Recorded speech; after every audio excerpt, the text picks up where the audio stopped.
अस्सलाम वालेकुम। कुरान पाक का पहला पारा, उसकी पहली सूरह मुबारका सूरह अल-फातिहा है। ये 7 आयात पर मुश्तमिल एक सूरह मुबारका है को जो हम हर नमाज की हर रकत में पढ़ते हैं। इसमें हम रब्बुल आलमीन का शुक्र अदा करते हैं कि उसने हमें मुसलमान बनाया। वही रहमान है, वही रहीम है, वही रोज़े जज़ा का मालिक है। हम उससे सीधे रास्ते की दुआ करते हैं कि अल्लाह ताला हमें सीधे रास्ते पर चलाए जिन पर उसका रहम हुआ, और हमें उन लोगों के रास्ते पर ना चलाए कि जिन पर उनका गज़ब नाज़िल होगा। दूसरी सूरह मुबारका सूरह अल बकरा है, जो कुरान मुबारक की सबसे बड़ी सूरह मुबारका है।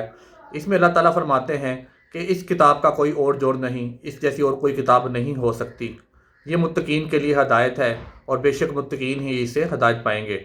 मुनाफिकीन का जिक्र आया कि वो लोग जो बज़ाहिर तो अल्लाह को रब मानते हैं, नबी पाक को आखिरी नबी मानते हैं, लेकिन दिल से इस चीज़ का इकरार नहीं करते। मुसलमानों के साथ उनकी नमाज़ों में भी शामिल होते थे, लेकिन अंदरूनी खाना वो साजिशों में रहते थे और इस्लाम को नुकसान पहुंचाने की कोशिशें करते थे। ऐसे लोगों को अल्लाह ताला फरमाते हैं कि ये वो लोग हैं जो कि जहन्नम की अता गहराइयों में फेंक दिए जाएंगे, उन पर किसी किस्म का रहम नहीं किया जाएगा। हज़रत आदम की तख्लीक का जिक्र है कि कैसे अल्लाह ताला ने उनको पैदा किया और तमाम फ़रिश्तों की जमातों को हुक्म दिया कि वो उनको अल्लाह के हुक्म से सजदा करें। फ़रिश्तों ने हैरत का इज़हार किया कि ये हम कैसे कर सकते हैं ए अल्लाह। तो अल्लाह ने कहा, तो जो मैं जानता हूँ वो तुम नहीं जानते।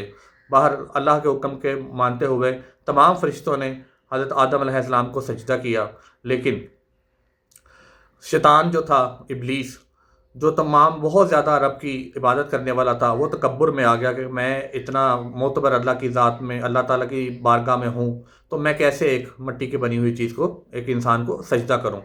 तो अल्लाह ताला ने उसको वहाँ से जन्नत से निकल जाने का हुक्म दे दिया, और उसने कहा कि ए मेरे रब, मैं तेरी ज़ात की बुज़ुर्गी की कसम खाता हूँ कि मैं हमेशा तेरे लोगों को भड़काता रहूँगा, तेरे ख़िलाफ़ करता रहूँगा, गलत रास्ते पर डालता रहूँगा। तो अल्लाह ने फरमाया, जा, तुझको खुली आज़ादी है, लेकिन वो मेरे लोग जो मुझ पर सच्चा ईमान रखते हैं, तो वो मुझे सच के दिल से रब मानते हैं, वो तेरी बहकाई हुई बातों में कभी नहीं आएंगे।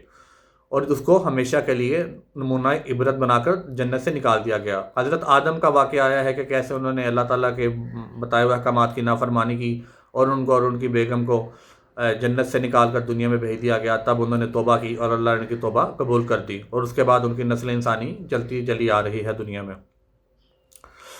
इसके अलावा इस सूरह मुबारका में अब अल्लाह रब्बुल इज़्ज़त ने बनी इसराइल कौम का जिक्र फरमाया है। बनी इसराइल अल्लाह ताला की महबूब कौमों में से एक थी। उन पर बहुत से अम्बिया अल्लाह ताला ने भेजे। उनको मन सलवा उन पर आता था कि मतलब बना बनाया खाना आसमान से उनके लिए नाज़िल होता था, लेकिन वो नाशुक्री करते थे, अल्लाह की नाशुक्री करते थे, नाफरमानी करते थे, अनबिया को अज़ियत देते थे, तंग करते थे, हत्ता कि बहुत से अनबिया को उन्होंने शहीद भी कर दिया। और वो बेतुकी बातें करते थे, बेजा फरमाइशें करते थे। तो अल्लाह ताला ने बताया कुरान में कि इन लोगों के लिए अज़ाब है, उन पर बेशुमार अज़ाब अल्लाह ने नाज़िल की है, जिसमें टिड्डी का, मेंढकों का, खून का, आंधी का, पत्थरों का बेशुमार अज़ाब आए, लेकिन उसके बावजूद वो राह रास्त पर नहीं आए। और इनका एक ऐसा तबका भी था बनी इसराइल का, जिनको अल्लाह ने सज़ा इस सूरत में दी कि उनके एक बड़े ग्रोह को बंदर और खिंजीर की शक्ल दे दी। अल्लाह ताला हम सबको महफूज रखे।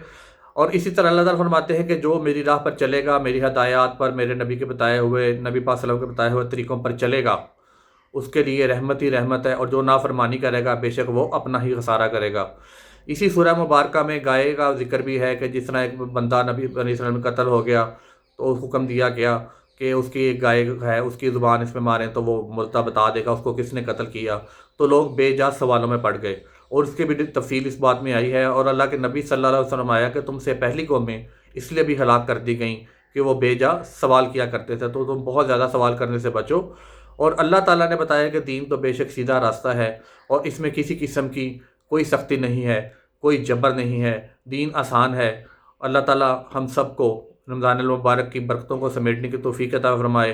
मेरी आपसे गुजारिश है कि कुरान मजीद को तर्जमा के साथ पढ़ें, इसको समझने की कोशिश करें कि अल्लाह ताला हमसे क्या कहना चाहते हैं। अल्लाह हम सब को कुरान को पढ़ने, समझने और अमल करने की तौफीक दे। आमीन। अस्सलाम वालेकुम।